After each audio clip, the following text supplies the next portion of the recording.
Hi guys, welcome back. Happy Saturday. I'm sorry I haven't uploaded for a couple of days. I tried to, um, I don't know if it was yesterday or the day before, and the video didn't save, and I didn't try again. And then the other day, just, I don't even remember. I think I like took a nap with my daughter or something. I don't know. It's been a weird week, but um, my husband is almost done with school. Yay. And when he's done with school and gets just a regular full time job, on the days where I'm not able to make a video during my daughter's nap, or if something comes up, I'll be able to hopefully have him help me a little bit more so that I can make sure that I'm being consistent with, having this time with God every day, reading the Bible, making these videos, and praying. So, because it's important to, make sure you make that time for God every day. Um, I call my mom every day pretty much, except for on the weekends because she's usually doing stuff or I'm doing stuff. But like every day during the week, I call her and talk to her and spend time with her on the phone, on FaceTime with my daughter. And I think it's important to spend that time with God too. You need to make time for Him every day as well.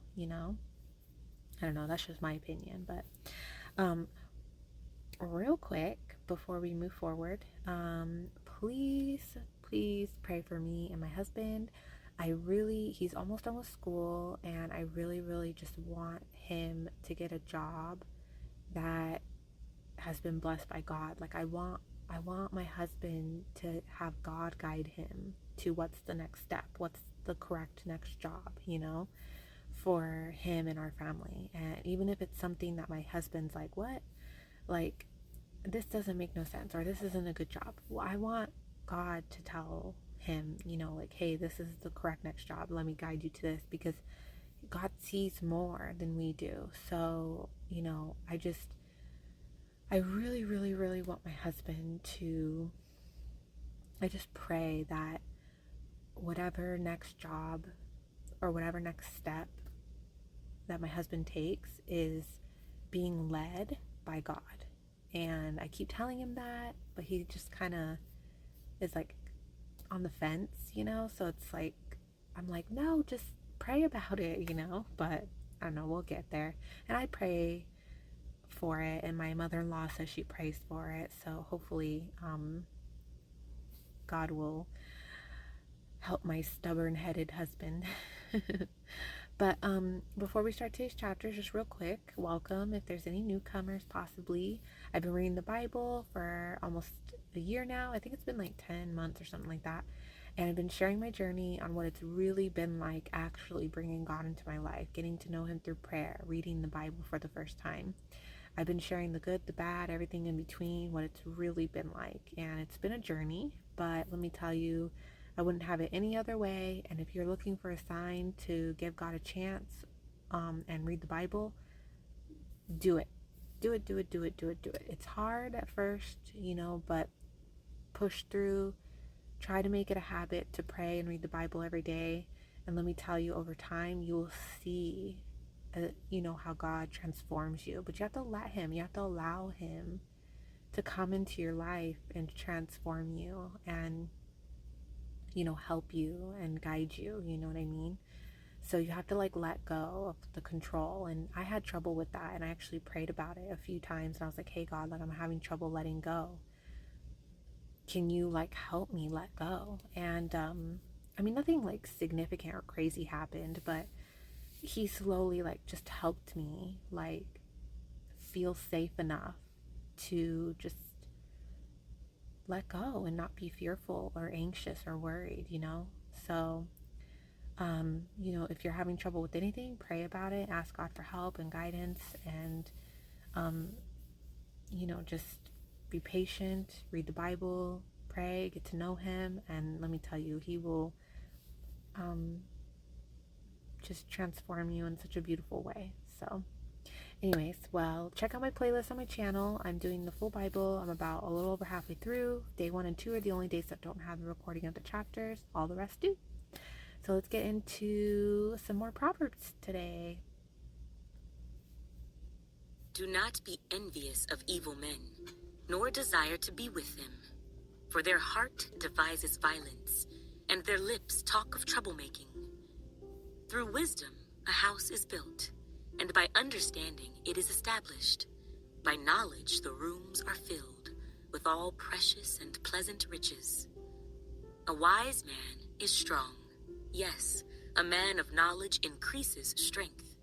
For by wise counsel you will wage your own war, and in a multitude of counselors there is safety. Wisdom is too lofty for a fool. He does not open his mouth in the gate. He who plots to do evil will be called a schemer. The devising of foolishness is sin, and the scoffer is an abomination to men. If you faint in the day of adversity, your strength is small. Deliver those who are drawn toward death, and hold back those stumbling to the slaughter. If you say, "Surely we did not know this," does not he who weighs the hearts consider it? He who keeps your soul, does he not know it?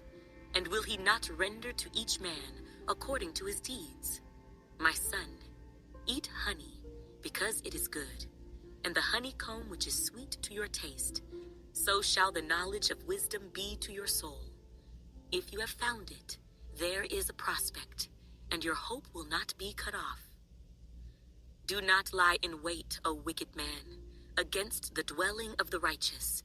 Do not plunder his resting place, for a righteous man may fall 7 times and rise again, but the wicked shall fall by calamity. Do not rejoice when your enemy falls, and do not let your heart be glad when he stumbles, lest the Lord see it, and it displease him, and he turn away his wrath from him. Do not fret because of evildoers, nor be envious of the wicked, for there will be no prospect for the evil man. The lamp of the wicked will be put out. My son, fear the Lord and the king.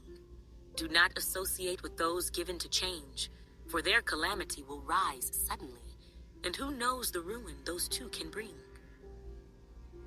These things also belong to the wise.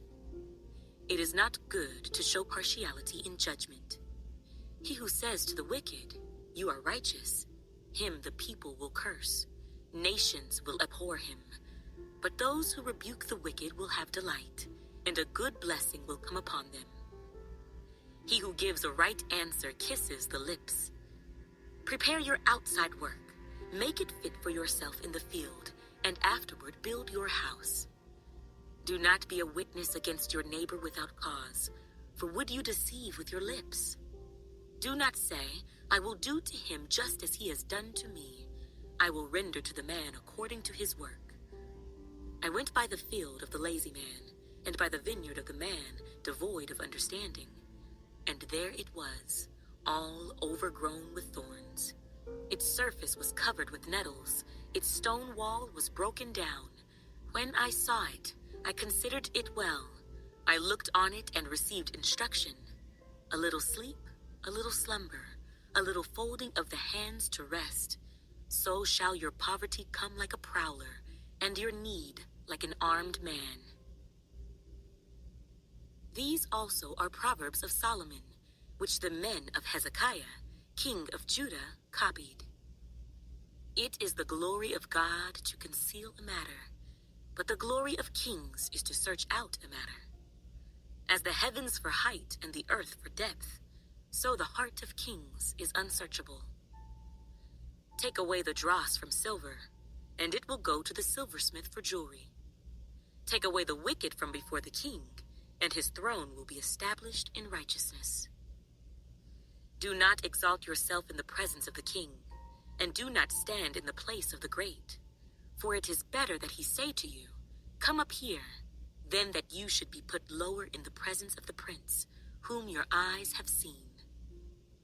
Do not go hastily to court, for what will you do in the end, when your neighbor has put you to shame? Debate your case with your neighbor, and do not disclose the secret to another, lest he who hears it expose your shame, and your reputation be ruined. A word fitly spoken is like apples of gold in settings of silver, like an earring of gold and an ornament of fine gold is a wise rebuker to an obedient ear. Like the cold of snow in time of harvest is a faithful messenger to those who send him, for he refreshes the soul of his masters. Whoever falsely boasts of giving is like clouds and wind without rain. By long forbearance, a ruler is persuaded, and a gentle tongue breaks a bone. Have you found honey? Eat only as much as you need, lest you be filled with it and vomit. Seldom set foot in your neighbor's house, lest he become weary of you and hate you. A man who bears false witness against his neighbor is like a club, a sword, and a sharp arrow. Confidence in an unfaithful man in time of trouble is like a bad tooth and a foot out of joint. Like one who takes away a garment in cold weather, and like vinegar on soda, is one who sings songs to a heavy heart. If your enemy is hungry, give him bread to eat, and if he is thirsty, give him water to drink, for so you will heap coals of fire on his head, and the Lord will reward you. The north wind brings forth rain, and a backbiting tongue, an angry countenance. It is better to dwell in a corner of a housetop than in a house shared with a contentious woman. As cold water to a weary soul, so is good news from a far country. A righteous man who falters before the wicked is like a murky spring and a polluted well. It is not good to eat much honey, so to seek one's own glory is not glory. Whoever has no rule over his own spirit is like a city broken down without walls. As snow in summer and rain in harvest, so honor is not fitting for a fool. Like a flitting sparrow, like a flying swallow, so a curse without cause shall not alight. A whip for the horse, a bridle for the donkey, and a rod for the fool's back. Do not answer a fool according to his folly, lest you also be like him. Answer a fool according to his folly, lest he be wise in his own eyes. He who sends a message by the hand of a fool cuts off his own feet and drinks violence. Like the legs of the lame that hang limp is a proverb in the mouth of fools. Like one who binds a stone in a sling is he who gives honor to a fool. Like a thorn that goes into the hand of a drunkard is a proverb in the mouth of fools. The great God who formed everything gives the fool his hire and the transgressor his wages. As a dog returns to his own vomit, so a fool repeats his folly. Do you see a man wise in his own eyes? There is more hope for a fool than for him. The lazy man says, "There is a lion in the road. A fierce lion is in the streets." As a door turns on its hinges, so does the lazy man on his bed. The lazy man buries his hand in the bowl. It wearies him to bring it back to his mouth. The lazy man is wiser in his own eyes than 7 men who can answer sensibly. He who passes by and meddles in a quarrel not his own is like one who takes a dog by the ears. Like a madman who throws firebrands, arrows, and death is the man who deceives his neighbor and says, "I was only joking." Where there is no wood, the fire goes out, and where there is no talebearer, strife ceases. As charcoal is to burning coals and wood to fire, so is a contentious man to kindle strife. The words of a talebearer are like tasty trifles, and they go down into the inmost body. Fervent lips with a wicked heart are like earthenware covered with silver dross. He who hates disguises it with his lips and lays up deceit within himself. When he speaks kindly, do not believe him, for there are 7 abominations in his heart. Though his hatred is covered by deceit, his wickedness will be revealed before the assembly. Whoever digs a pit will fall into it, and he who rolls a stone will will have it roll back on him. A lying tongue hates those who are crushed by it, and a flattering mouth works ruin. Do not boast about tomorrow, for you do not know what a day may bring forth. Let another man praise you, and not your own mouth, a stranger and not your own lips. A stone is heavy and sand is weighty, but a fool's wrath is heavier than both of them. Wrath is cruel, and anger a torrent, but who is able to stand before jealousy? Open rebuke is better than love carefully concealed. Faithful are the wounds of a friend, but the kisses of an enemy are deceitful. A satisfied soul loathes the honeycomb, but to a hungry soul, every bitter thing is sweet. Like a bird that wanders from its nest is a man who wanders from his place. Ointment and perfume delight the heart, and the sweetness of a man's friend gives delight by hearty counsel. Do not forsake your own friend or your father's friend, nor go to your brother's house in the day of your calamity. Better is a neighbor nearby than a brother far away. I want to be honest, guys. Some of the, like, towards the end, I was not understanding what the verses were saying. I mean, I was following along for the most part from the beginning, about halfway through, and then after that, I just kind of like, I started to get a little like, I didn't understand some of the verses and what was trying to be said. I don't know. I think that that's something that, like, because my plan is when I'm done reading the Bible for the first time, I'm going to pray about it to God and I'm going to say, hey, I want a physical Bible and I want one that, like, has, additional information, like at the bottom or, whatever. I've seen Bibles like that to help you kind of understand certain things. So I'm hoping, I'll get whatever Bible God guides me to, but I'm hoping it's one that has like additional information to help me. But yeah, anyways, well, I hope everyone is having a good weekend, and I will see you guys tomorrow after church. Bye.